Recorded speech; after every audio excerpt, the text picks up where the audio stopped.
sports flowing in their veins. Mackie and Judd on Score North and ScoreNorth.com. I like to say they're not undisciplined penalties. They're penalties that are avoidable penalties. And 5-on-5, you can say what you want about special teams. Our power play had some unbelievable chances. Their goalie played great. Ours played great. They got a couple of bounces on their PP, but it can't be a 6-6 game or we're not going to have success. Okay. How many truths and how many lies in that 30-second Dean Evison clip there? Do you think Fleury played great? Oh, hell no. Not great. No, not even close. I mean, you can't put how Husso played in the same sentence. That's a lie. Mm. Do you think that the penalties, they weren't undisciplined, but they were avoidable? That's splitting a hair awfully. Yeah. Thin Yes. I think yes. That's definitely. But as Patrick said when we talked to him on Rap with Royce, the officials were not the problem in this one. Like, we put the "ref you suck" chant last night away. They weren't the problem. Did the crowd chant that last night? Oh yeah, they chanted. We love that chant. Yeah. I guess I didn't hear that come across the old ESPN they were telecast. chanting that. Oh yeah, but the Fleury one, among the soundbite Declan just played, the Fleury one stands out to me as the biggest. Pinocchio, Dean's nose was Pinocchio. Dean's nose was going across the press conference room. Do you guys remember? Was it those Geico commercials? Pinocchio. Yes. Where he's like getting pulled over. Yeah. It's like, that was actually a good campaign. I didn't see the speed limit back there. The officer shuts the door and breaks the glass on his nose. Yes. That's exactly what this was. Dean broke the glass. Well, Kevin said Well, if you guys want, you guys unloaded a bunch of takes on Judd's hockey show last night, but the Hockey Whisperer has woken up and has seen the light with six observations. For each power play miss. Wow, yeah. At least from the Wild's end. Well, there's a lot of things to nitpick off last night. This is Mackie and Judd, by the way. Daily Minnesota sports entertainment, therapy, loathing, sometimes speculation. More in the therapy bin here today on the show. We'll get to some positivity later because I've got a Twins-related pecking order for you guys. But again, Hockey Whisperer brings observations. You tell the Whisperer how honed or not his takes are. I have a feeling that he's going to be walking into the fire here a little bit with this first one, especially with Judd. Oh, I like it. We'll see where Declan falls on this one because Declan tends to be a little bit more analytically rooted in his opinions. Sure. But observation number one is, even though they lost game one, if the Wild stay out of the penalty box, they will win the series. Last night, 5-on-5 possession, 70-30 in favor of the Wild. When they are a man down, they wind up just completely unable to fend off St. Louis's power play unit. So, and then, the Wild, when they are 5-on-5, it's not enough just to possess the puck 70-30. You got to jam in loose pucks. You got to, how many times was there a Plinko battle happening in front of the net? Yeah, someone's got to put that puck in the back of the net. So, attempted shots in the first period were 27-12 in favor of the Wild, and it only, maintained that throughout the game. So if the Wild continue to dominate 5-on-5 possession and stay out of the penalty box, game one will just be a distant memory in a 6-game or 7-game series in which the Wild win. Your thoughts? They should, but the problem was all those attempted shots, a lot of them were blocked. A lot of them were missing the net. So it's great to pile up the Corsi. And look, I like to look at that stuff too. I like to look at where those heat maps are coming from. But a lot of those shots weren't coming from high danger situations. And especially in the first period, I mean, this game by the Blues, I said this to Judd, was won in the first period. I mean, the Wild had all their shots from the left side of the circle, nothing in front of the net. The Blues just get 2 easy power play goals point blank in front of Fleury. And yes, rebound control, can Flower gobble those up and not slap it right back to the other team? Maybe. But the Wild's offense needs to also cash in on better opportunities. So, yes, in theory, you'd like to see if a 70-30 all attempted shot should probably swing you back in the favor. but you need to figure out where those shots are coming from too before you get too down the road of Corsi. I got a few thoughts on this. One is, so I tend to agree with what Dex just said, and to Dex's credit, he has said this going back a long time, and he's exactly right. So the advanced metrics are great, and like they do help tell a story. But last night, the problem was this, and this can't be the case, and it goes well beyond sending a message. The Wild fell into the trap of playing the Blues game, despite the fact that they knew what the Blues game was. The Wild looked, at times, completely mesmerized by what the Blues were doing, including at times when they had the puck themselves. Like St. Louis has a style of play, and it hasn't changed. It's more skilled than it used to be, but they want to dictate the game. And they don't care if you have the puck as long as they continue to dictate the pace of game, which they did. And so, yes, on the surface, if this series stays 5-on-5 a lot, I do like the Wild's chances to definitely win some games. That being said, is they also need to get, and this is especially true, and I'm sure, Whisper, that you're going to bring up both of these players as well. That's also very true of the fact that their star power, their star players need to show up and need to be dominant at times. I believe between them, Fiala and Kaprizov had 9 shots last night, but I would consider those two to have had as big of no-shows as they possibly could, which is disappointing. So yes, 5-on-5, important to stay there, but the Wild also needs to go above and beyond that, and the Wild cannot have the game dictated to them, and the Blues did that last night. So just to throw some more analytics out there for you guys. So of all the players that played last night, and there were 4 games last night, so 8 teams on the ice and all those players. Mm-hmm. Kaprizov he was tied for the second most expected goals. Hang the banner, by the way. Expected goals. Actual goals are what we need. But yeah, based on his activity, 9 shot attempts, 5 shots on goal, based on his activity, usually that activity leads to a goal. Is what that. Now, they needed more than that. They needed 4 or 5 goals last night, or better goal prevention. But Kaprizov, and even with the eye test, I mean, the Hockey Whispers, Kaprizov was keeping possessions alive and he was cycling the puck. But how often were they high danger chances versus just pucks that were deflected off skates? Observation 2, if he will, from the Hockey Whisperer. The Wild took some of the dumbest penalties you'll see in an NHL game last night. And Jordan Greenway was the George Washington on the Mount Rushmore of dumb penalty takers, okay? Mm-hmm. He had a dumb roughing penalty 4 or 5 minutes into the game. That leads to a power play goal. The cross-check right in front of a referee in the second period that then leads to a power play goal. You had Spurgeon later in the game when the game was decided, just getting mad and trying to break someone's ankle. I mean, what are they doing? I understand if you're gonna. I did think that the hooking or whatever it was, hooking or slashing on the breakaway that turned into a penalty. I thought that was a phantom call, so I thought they got screwed on that one, and we'll get to some of that later. But I guess my point is, a lot of these penalties are just ridiculous. Like, show some level of self-discipline. Cross-checking. Listen, if there's something happening and your stick gets caught up in a guy's jersey and it's hooking or whatever, things happen. But 4 or 5 of those penalties were just absurd, and they led to all sorts of trouble with the Blues scoring goals.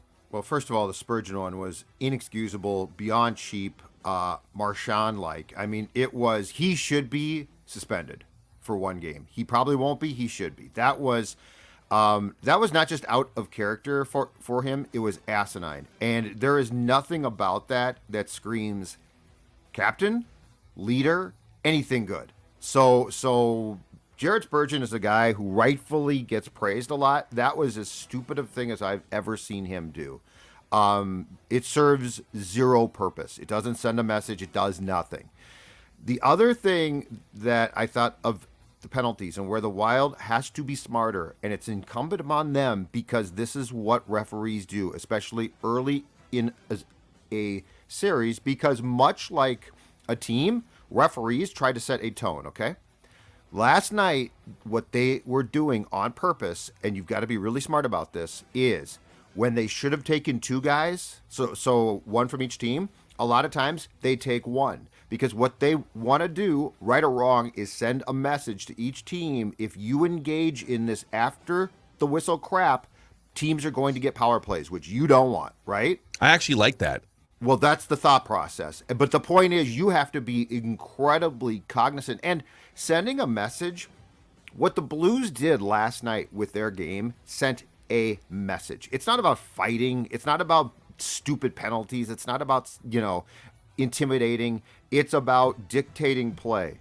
And I'll give you one Kaprizov play that I watched in particular last night that is the difference between January and May. And it's absolutely what makes this sport in the playoffs a fun chess match.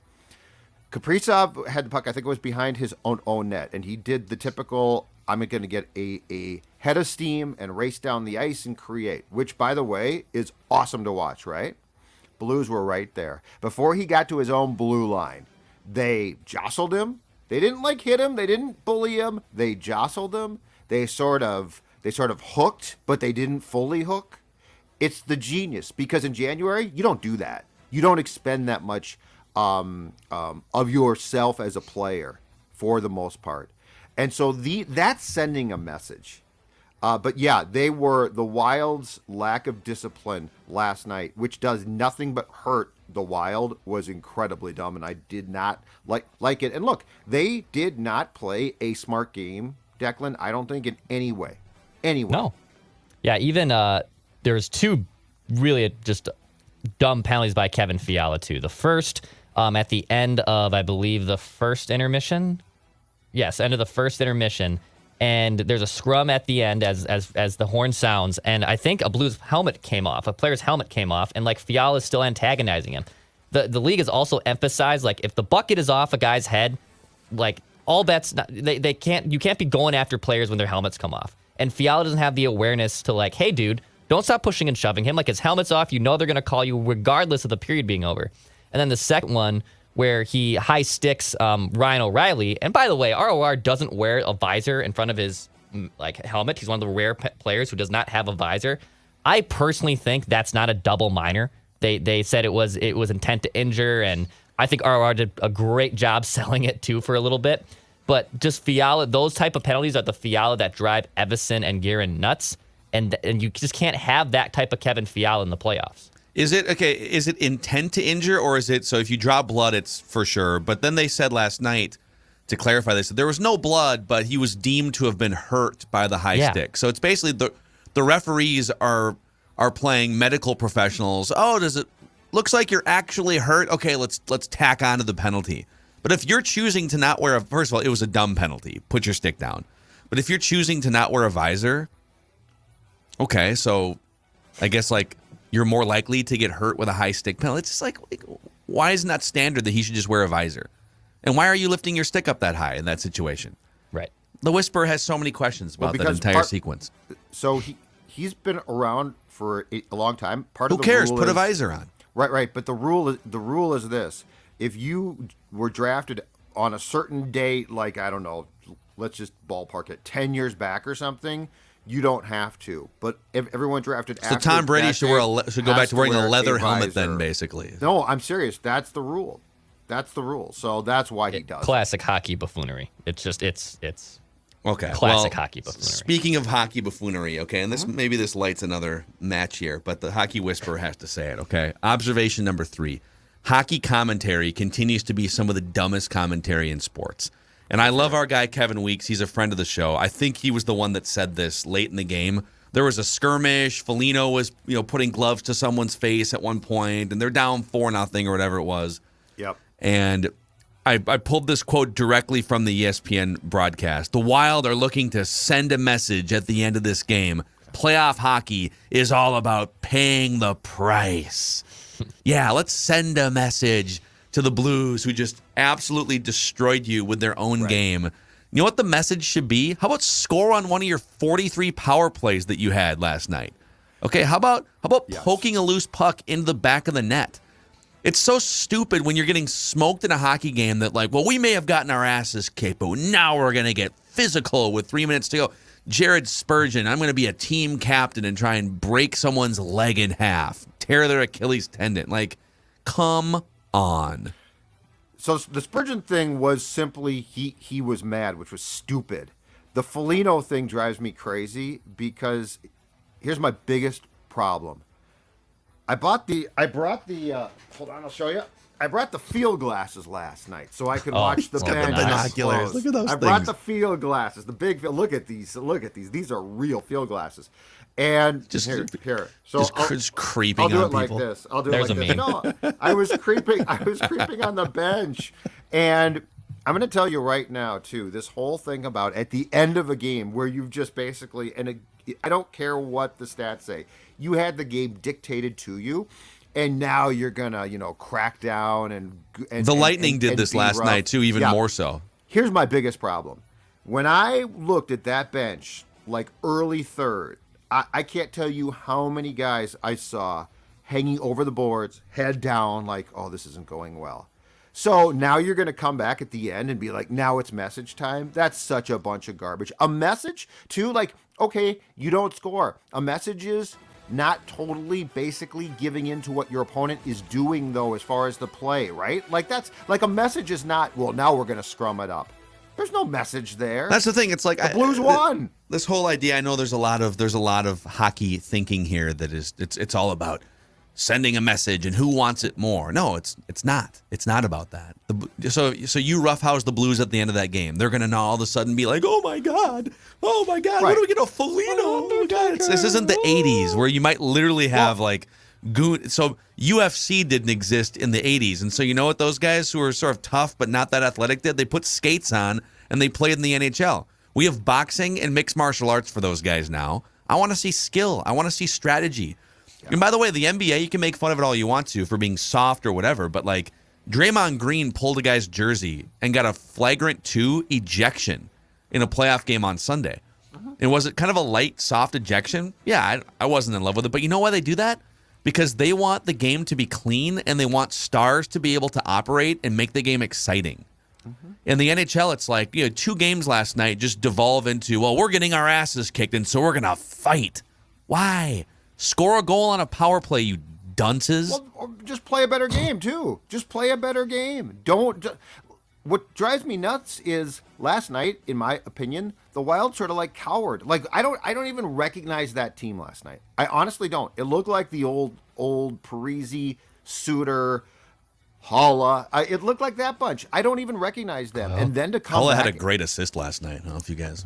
Eric, the Whisperer was watching hockey last night. No. Eric has had a sneaky great year. I believe he's Niederreiter had a big goal last night too. Second line, yeah. But anyway, so yeah, I am completely with you, and I think that the officials did a pretty damn good job in the Blues game last night by calling a lot of things to try and deter, Phil, what you're talking about. I give him credit for that. I do. I'll tell you what. I love what you brought up earlier, which is because ordinarily you're so used to, and teams get used to it too. Well, if it's a big skirmish, then we can kind of get away with stuff because they'll just send 2 guys to the box and whatever, and that's 4-on-4, and it's even strength. Right. But if you're going to pick and choose sending 1 guy to the box, then teams have to be more mindful of, well, I don't want to get caught, so maybe I should. It's just like I want to see skill rewarded. I want to see strategy, and I don't need it to devolve into we're gonna roughhouse and fight. There's a guy, I think it was a Toronto player, I can't remember who got the best of the fight in the Tampa-Toronto game last night, but there's a geyser coming out of a guy's forehead because someone had to send a message at the end of the game. It's like, no, Austin Matthews kicked your ass through skill and through performance, and now you get to answer with your own skill and performance, and if you can't, then the series should be over. And you know what? If you want to bring fighting into hockey, award a goal to whoever wins it. Okay, all right, Foligno, I'm gonna pick this guy out. He's gonna agree, and whoever wins the fight gets a goal. Okay, now it matters.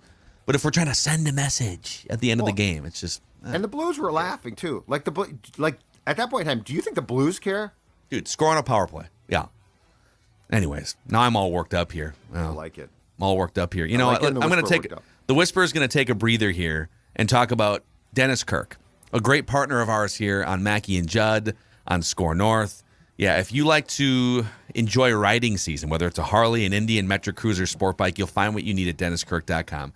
160,000 parts and accessories in stock, clothing and helmets as well.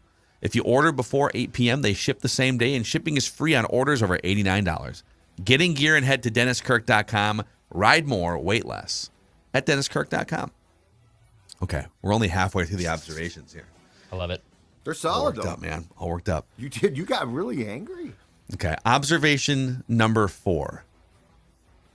Marc-Andre Fleury tried very hard to set the tone early by stopping a breakaway on a bogus penalty and then stopping the ensuing penalty shot off of the bogus breakaway penalty. Mm-hmm. And you thought when you saw that, and that was all in like the first few minutes of the game, and you saw that and you're like, wow, all right, playoff legend right here.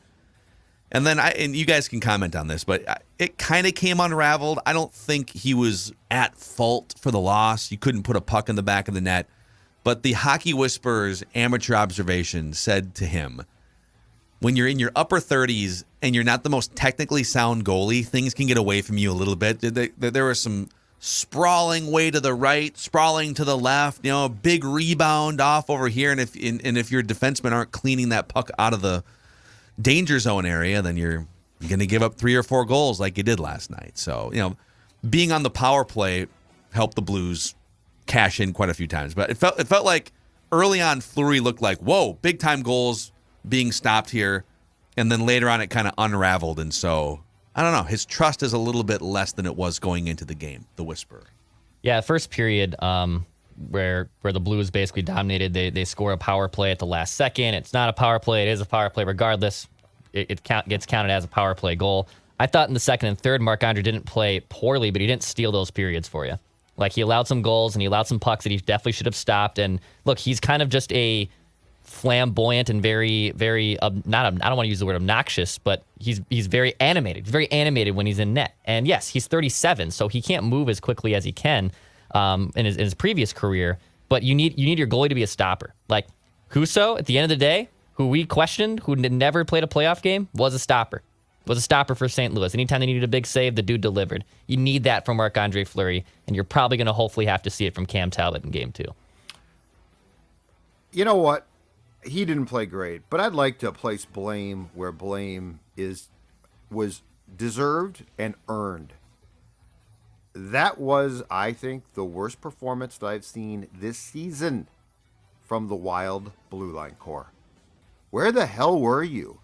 Marc-Andre Fleury makes flamboyant saves and allows rebounds. That's not like new. Again, nothing that happened last night surprised anyone. And the fact was how many of those goals that the Blues scored, you guys, came on rebounds. Where are the defensemen? Kulikov deserves to be scratched. He was awful. I said this on JHS last night, Whisperer. Brodin had among the worst periods in games I've ever seen him have. Brodin looked like he was, and this is incredible, because he's one of the best defensemen I've ever seen consistently. I mean, he's phenomenal, right? Brodin looked like he was peeing down his breezer leg at some point. Like, he was turning over the puck. He looked nervous. He was making bad passes. It's probably debatable if Dumba should be playing because he flat out can't shoot. And I don't know if he can move guys. Like, I think something is wrong where he can't move guys. But when Marc-Andre Fleury starts, make no mistake, people can't be allowed to stand in front and knock in rebounds. And so yes, Flower was not great. But that being said, the Wild defensive core, I thought, for the most part, was atrocious. Atrociously bad. This is playoff hockey. The message is sent by playing a complete game. That I mean, I'll go back to what I said. If you're going to advance through the playoffs, it's hell. It's not like it's fun if you win, but it's hard. It's hard work. This is not November. And so when Fleury allows a juicy rebound in front, not only can you not be surprised, but you got to pick up the Blues guy and you got to move him. Like, you got to be there. They were literally scoring off rebounds at will. That's on the Wild forwards to come back. That's on the defensive core. A massive disappointment. Is this a Twins-Yankees situation? It was suggested to me in the press box by a cohort. That was exactly brought up. Said this feels like Twins-Yankees. That's exactly what was said to me. That game also felt like the series, the Jake Allen series from a few years ago too, where very much. You look at all the stats and the analytics, and it was like the ice is just tilted in the Wild's favor for the entire duration of the series, but they couldn't put the puck in the back of the net. Observation, Hockey Whisperer observation number 5 here. So he's going to bring some stats to the table, but the Wild had no ability to cash in on power plays last night. I think if before the game you would have said, listen, they're going to spend more than 10 minutes with a one-man advantage. Second most in the entire league last night across the 4 games that were played. And they're going to have, of all the games and all the teams that played last night, they're going to have the most unblocked shot attempts on power plays. They had 15 unblocked shot attempts in power play situations last night. And they're not going to score. How much of that is bad luck versus bad execution? Because they did hit some pipes as well. Yep, and it's certainly not 100% lack of execution. There's a luck factor in there when you take that many shots and you're on the power play for that often, you hit the pipes. What's your pie chart of bad luck versus bad execution on the power play? Well, the bad luck, yes, they hit some pipes. Flat out, and this is a massive problem. When Dino goes to the podium after that loss last night and says, our special teams has not been good, yeah, you're right, but that can't happen here. So it would be bad luck if the power play had been actually going well, and now it has one bad game, right? You hit some pipes, you're like, okay, that's some bad luck. But I will continue to say, and I told Dex this late last night too, the amount of times that this power play, and especially the top unit, tries to get cute and tries to look for the perfect play, like this is all about getting pucks to the net, more so to create rebounds, right? And I mean, these guys, I think, have had a problem all year long because you've got high-end talent. I mean, Kaprizov's out there, Zuccarello's out there, Fiala last night. This is all about creating shooting lanes and capitalizing. And I'm telling you, that's what they don't do. They're always looking for the perfect play. Well, guess what? The Blues are good at blocking shots, right? So the other problem, too, is if you look for the perfect play, a lot of times you're telegraphing the play, so the shot gets blocked. So I refuse to say that it's bad luck when you've been as bad on special teams, Declan, as this team has been now for essentially the entire season. Yeah, I don't like to play hockey coach of what you can do and can't do with your power play. Number one, I do not have the brain power to figure that part out. I have a lot of other problems with this team that I'm gonna source my resources into. But it just seems like there are way too many good chefs in the kitchen for this power play not to be somewhat successful, dude. Like, Kirill shoots at will. Fiala shoots at will. Zuccarello's an amazing playmaker. Ryan Hartman's developed into someone. You got big bodies like Greenway and Eck and Foligno that can screen guys in front of the net. When Matt Dumba's shoulder isn't completely hanging by a thread, he has one of the best howitzers in the league. Like, there are too many good players on this team for this powered play to be so unsuccessful. And it's maddening. Like, I get why Wild fans can't see this. Like, I hear the shoots all the time right at the Xcel Energy Center, which is super annoying to hear. But this team has too many good players for the power play to, at the very least, not be league average. 3 different times on the ESPN telecast last night. One was during a 5-on-5 period. They put a timer up as soon as the Wild, and this never happened with the Blues. It only happened with the Wild 3 different times. They put a timer up when the Wild were approaching a full minute in the offensive zone. So they'd be cycling the puck around, get a couple shots off without not like a save and a cover and the face-off. I mean, like, uninterrupted zone time, going up over 60 seconds, twice on the power play last night, and then once 5-on-5. And they didn't score on any of them. Amazing. Okay, and then the final observation here, a little 6-pack of observations from the Hockey Whisperer for you guys. We've touched on some of this, but Blues players were doing everything they could to frustrate the Wild, and it worked. And I'm not just talking about, it was like juvenile stuff, high school hazing stuff. I mean, can't remember who it was. It might have been Dumba, was up against the boards by the St. Louis bench, and one of the Blues players looked over to see if the official was watching, saw that he wasn't, and clotheslines.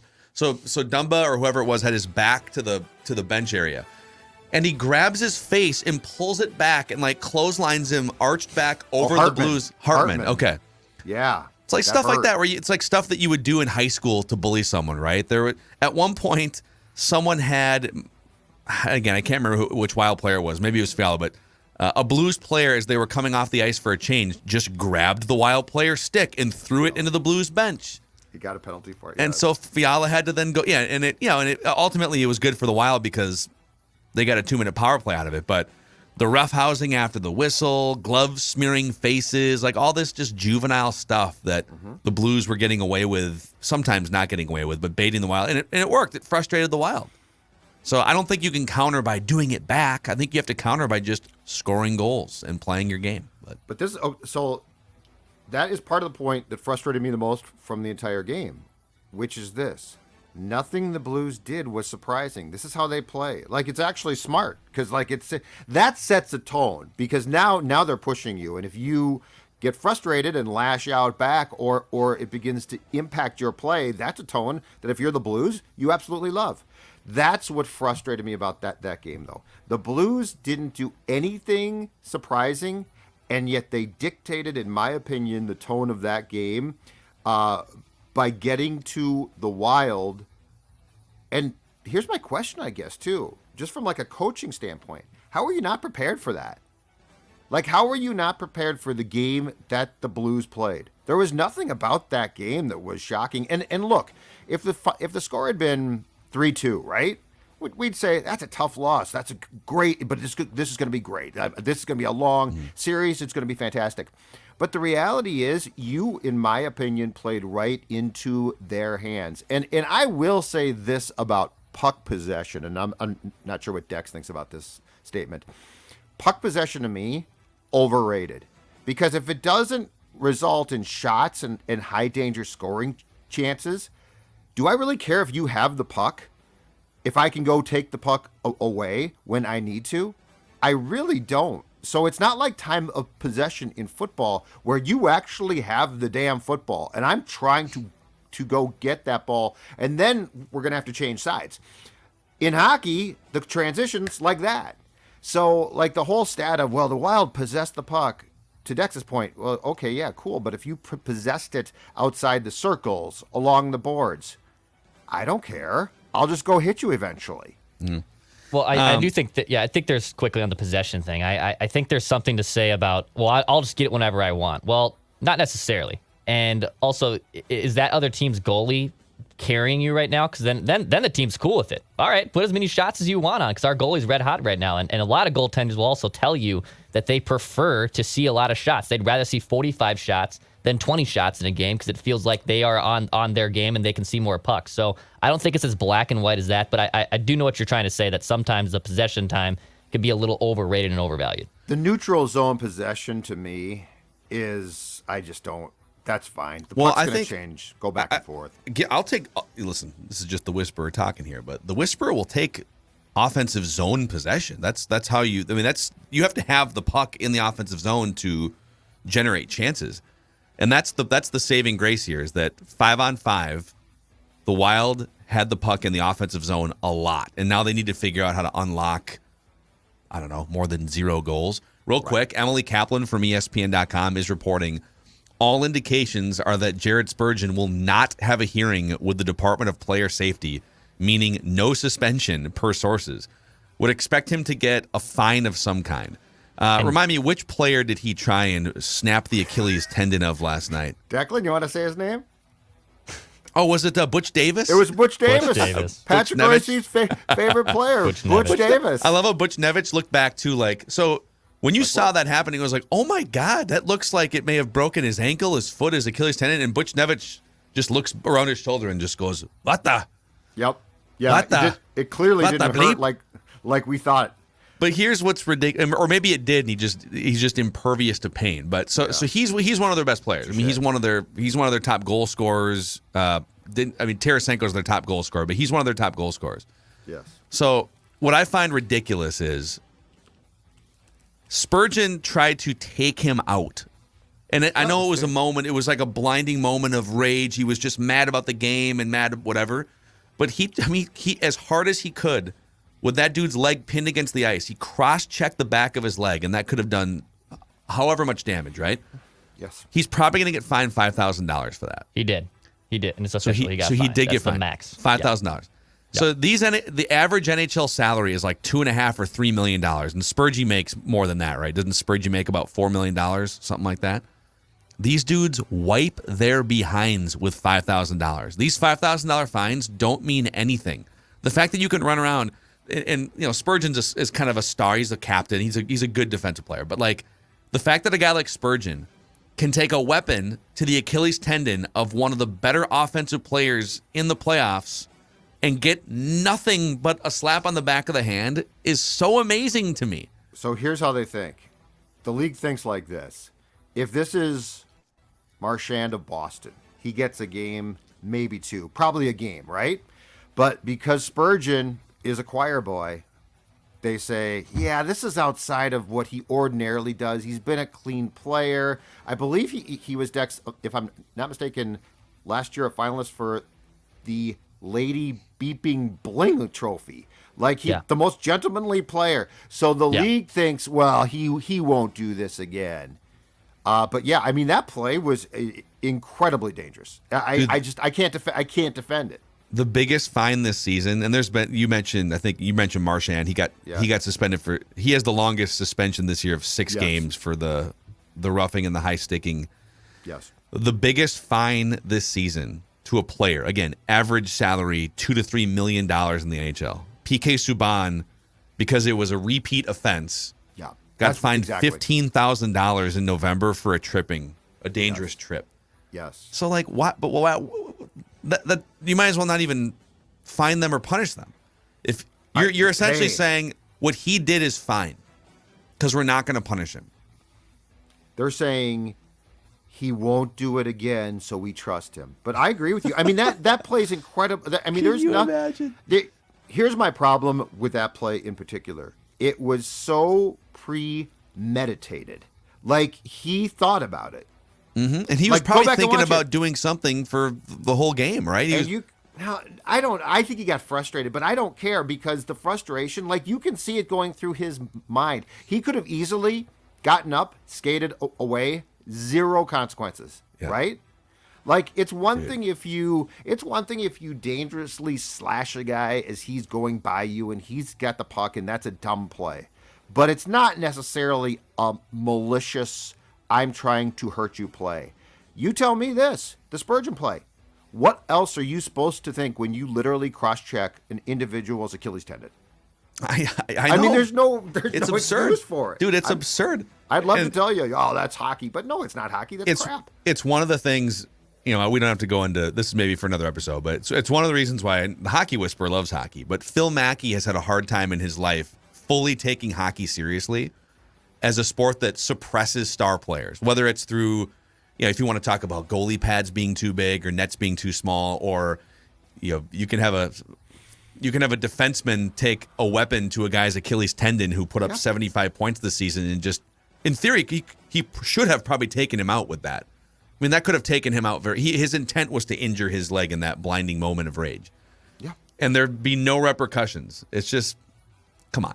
But you know what? Let's let the star players be stars, which would benefit the Wild in this series, by the way.